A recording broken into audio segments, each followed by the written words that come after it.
Bonjour, c'est moi, l'historien Jean-François Caron.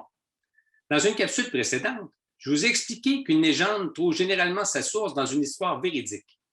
Dans le cas de la légende du chien d'or, ce n'est pas une, mais bien deux histoires qui l'ont influencée. Je vous ai raconté la première, voici la seconde. Timothée Roussel, celui qui avait fait construire la maison de la rue de Buade et qui y avait installé le bas-relief du chien d'or qui ronge son os, est décédé à Québec en 1700. Ses héritiers vont conserver sa maison dans la famille jusqu'en 1734, alors qu'ils la vendent au marchand Nicolas Jaquin, dit Philibert.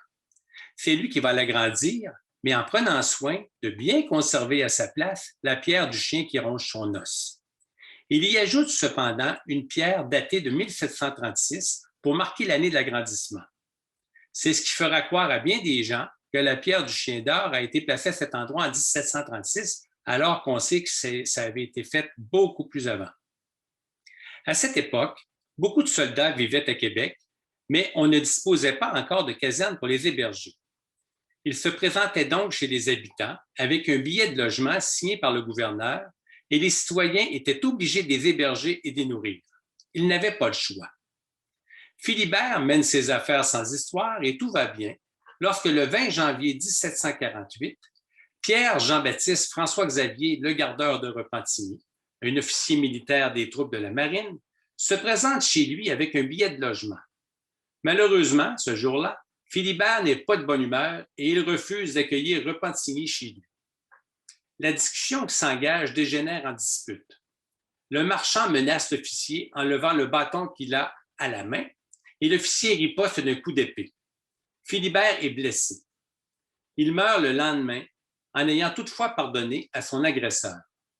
Quant à l'assassin, il avait fui au fort Saint-Frédéric, aujourd'hui Crown Point, dans l'État de New York, aux États-Unis. 2 mois plus tard, il sera condamné à payer 8 000 livres à la veuve, une jolie somme pour l'époque, et à avoir la tête tranchée. Mais il est en fuite et il plaidera sa cause à distance. Finalement, le 7 avril 1749, de Repentigny obtient ses lettres de grâce qui sont signées à Versailles par le roi Louis XV. Il est pardonné. Il mourra le 26 mai 1776 à Pondichéry, en Inde. Il s'agit d'une histoire dramatique, mais somme toute assez banale.